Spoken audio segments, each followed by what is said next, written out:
አሰላሙ አለይኩም ወራህመቱላሂ ወበረካቱ። ውድና የተከበራችሁ ቤተሰቦች እንዴት ናችሁ? ሰላም ብያለሁ። ሁላችሁንም ደህና ናችሁ ወይ? ከኔ ጋር ሁሉ ሰላም አልሐምዱሊላህ። እናላችሁልኝ ወይ? ላይክ ሰብስክራይብ በማድረግ ጀምሩት ማለት ነው ቻናሌን። ዛሬ ደግሞ እኛ ስደት ላይ ያለነውን በሙሉ የሚያካትት ነው ይዤላችሁ የመጣሁትኝ። እንግዲህ እግረኛው ሚዲያ ላይ የተፖስተውን አይታችኋል ብዬ አምናለሁ። ሁላችንም በተለይ ቲክቶክ ላይ ሸር እየተደረገ ነው ማለት ነው። አንዲት እህታችን 12 ዓመት የሰራችውን አባቷ ከዳት ተብሎ ማለት ነው። በነገራችን ላይ በአሁኑ ሰዓት ለመፍረድም ለመውራትም ያኔ የማችሉበት ጊዜ ነው። ይከብዳል ሁሉም ነገር። ማንን አምናችሁ እንደምትኖሩ ማንን አምናችሁ ደግሞ መስዋዕት እንደምትከፍሉ አታውቁም አሁን ላይ። እና እህታችን እንግዲህ በእንባ እየታጠበች ነው እየተናገረች የነበረው። በነገራችን ላይ ለእርቅም ሞክረው ነበረ ምናምን ብላለች። ይሁንና ግን 12 ዓመት የሰራችበትን ቤት አባቷ አልሰጥም የለፋችበትን ማለት ነው ብሎ ከዳት ማለት ነው። ቤተሰብ ብዙ መስዋዕት ይከፍላል ለልጅ። በነገራችን ላይ እኛ 15 ዓመት ሊሆን ይችላል አብረናችሁ ያለ ነው ከልጅነታችን ጀምረን። በዛ ላይ ደግሞ ከእርግዝና ጀምሮ ቤተሰብ በጣም ብዙ መስዋዕት ይከፍላል ማለት ነው። ግን እዚህ ጋር እኔ በበኩሌ እርግጥ እሷም ተጎድታለች።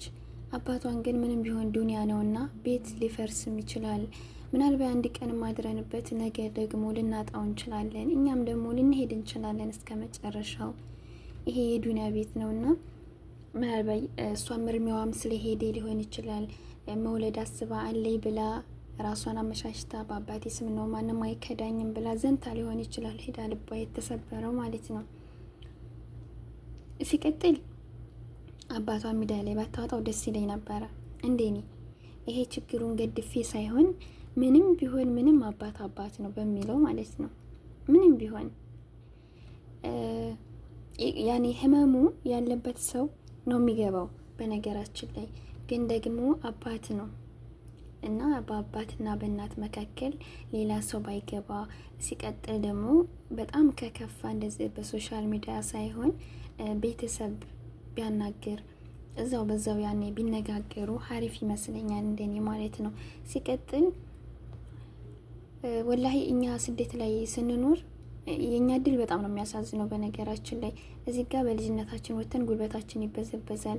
ዘጋ ደግሞ ያሰብነው ሳይሆን ያላሰብነው ይሆንብናል ስንሄድ ማለት ነው። እና አንዳንድ ጊዜ ይቃማ ያላችሁ ሰዎች ግን የምነግራችሁ ነገር በተለይ ጠለብ የሆናችሁ አገራችሁ ገብታችሁ አካውንት ማውጣት ያኔ ሳታወጡ የመጣችሁ ካላችሁ አገራችሁ ገብታችሁ በ2 ዓመታችሁ ልክ ኮንትራታችሁ ስጨርሱ አገራችሁ ግቡ።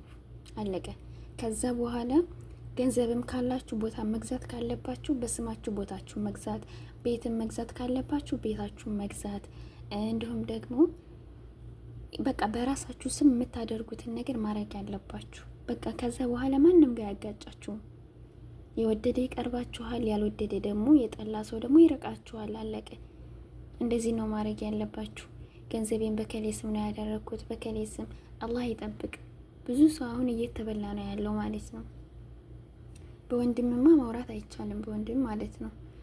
በእህቱ ቤት አግብቶ ፏ ብሎ እሱ ይኖራል፣ እሷ ደግሞ እዚህ ሰው ሀገር ትሰቃያለች። አንዳንድ ቤተሰቦች በነገራችን ላይ እንዴት እንደሚያስቡ አላቅም።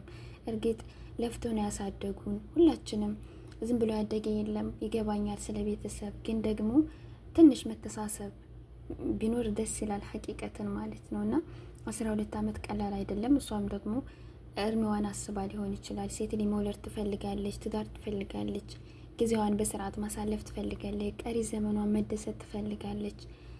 እና አንዳንድ ጊዜ ያሰብነው ሳይሆን ያላሰብነው ይሆናል ማለት ነው። እና ይቃማ ያላችሁ ሰዎች ራሳችሁ መሆን አለባችሁ በይቃማችሁ። እዚሁ ለራሷ ሰዎቻችሁ አካውንት ማውጣት ይችላሉ። ወላኪን በራሳችሁ ይቃማ ግን ደግሞ እዚህ ጋር በኋላ ችግር ሊመጣባችሁ ስለሚችል አረብ ማምንም ጥሩ አይደለም። ገንዘብ ማጠራቀም በራስ ማለት ነው። አገራችሁ አካውንታችሁን ከፍታችሁ መመለስ ትችላላችሁ። ከዛ በኋላ ወደ አካውንታችሁ ታስገባላችሁ። ከዛም አመትም ቆያችሁ 2 አመትም ቆያችሁ ሄዳችሁ አላማችሁን ግብ አድርጋችሁ መመለስ ትችላላችሁ። ገንዘባችሁን ስትይዙ ገንዘብ ከእናንተ የሚፈልግ ሰው ብቻ ነው የሚርቃችሁ። እናንተን የሚፈልጋችሁ ማንም ሰው አይርቃችሁም። እናንተን አለ ጥቅም፣ አለ ገንዘብ፣ አለ ምንም ነገር የሚፈልጋችሁ ሰው ማለት ነው አይርቃችሁም። ግን እሳ እንደዚህ ከእናንተ ጥቅም ብቻ የሚፈልግ ሰው እናንተ ለራሳችሁ ስትኖሩ መኖር ስትጀምሩ ከዛ ይጀምራል ጥላቸው። ስበብ ይፈልጋችኋል ከእናንተ ጋር መራቂያው ማለት ነው። በምንም በማታውቁት ነገር ይርቃችኋል። አብዛኛዎቹ እህቶቻችን ወላሂ ብዙ ሰው እየተጎዳ ያለው በእምነት ነው። እምነት ስላችሁ እከሌ ጋር እኮ ባረገው እንደዚህ ምንም ችግር የለብኝም ብለው ያምናሉ። ቤትም ደግሞ እንደዚህ ይሰራሉ።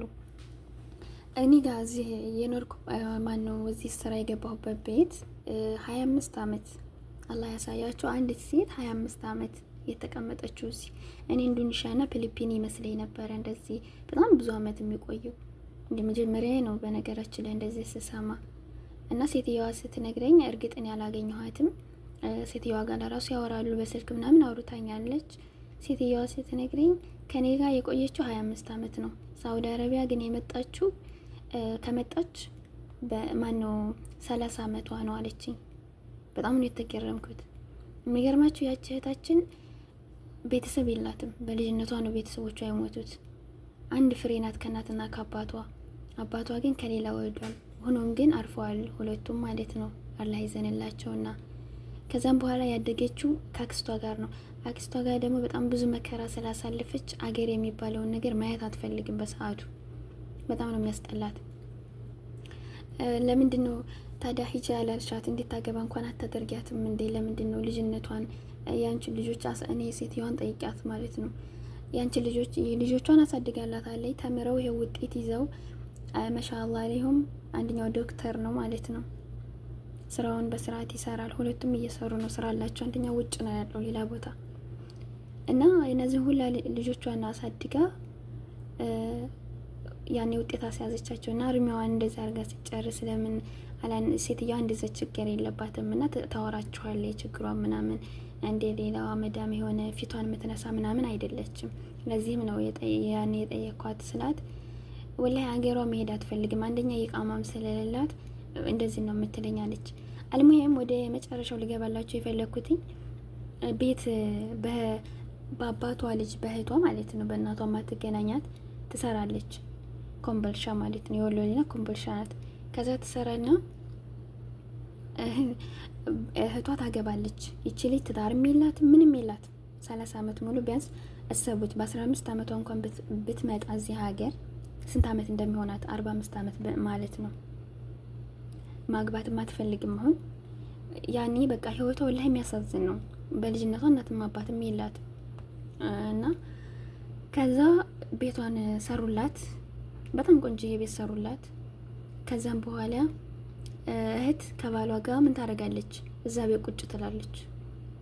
እሰቡት ማለት ነው። እህት ከባሏ ጋር ይቺ ልጅ እንግዲህ ከዚህ በ30 አመቷ ሀገሯ ገባች። እዚህ ቤት ነው 25 አመት ያልኳችሁ እንጂ ሳውዲ ከመጣይ 30 አመቷ አገር ገባች። አገር ገብታ የምትኖረው በገዛ ቤቷ ዘና ብላ አይደለም፣ በለፋችበት ቤት እንደፈለገችው አይደለም። ሀታ ያቺኛዋ እህትና እሷ አብረው ስላልኖሩ እህትና እህት አይመሳሰሉም። ያኔ ስታወራ እሷ ማለት ነው በስልክ ስታወራ እህትና እህት አይመሳሰሉም። ኖርማሊ በቃ እንደ ኖርማሊ ሰው አለ አይደለ? በቃ እንደዛ ነገር ነው። እህቲቱም ደግሞ ያቺ ሰው ቤት እንዳለች አይሰማትም። ባልየውም ባል ተብየውም ወንድ ተብየውም ደግሞ ሴት ቤት እንዳለ ምንም አይመስለውም። በቃ አስባችሁታል? ወላሂ በጣም ነው የሚከብደውና አላህ ያግዘን፣ አላህ ይርዳን፣ ሁላችንንም ፈጣሪ ይርዳን ለማለት ያክል ነው ውዶቼ። እወቁበት። ይሄንን ማቅረብ ፈልጌ ሳይሆን ግን ብዙዎቻችን እንማርበታለን። አንዳንድ ሶሻል ሚዲያ የሚመጡ ነገራቶች ሁላችንንም ይጠቁሙናል ወደ ንቃት ማለት ነው። እንድንነቃ ያደርጉናል እና እወቁበት ለማለት ያክል ነው። እድሜ መጨረሱ ፋይዳ የለውም። ኢትዮጵያ ሄዳችሁ ማረፍ ካልቻላችሁ ካልተደሰታችሁ ትርጉም የለውም እድሜያችሁ መጨረሱና ይሄን ለማለት ነው። አብሽሩልኝ። ሰላም ሁኑ።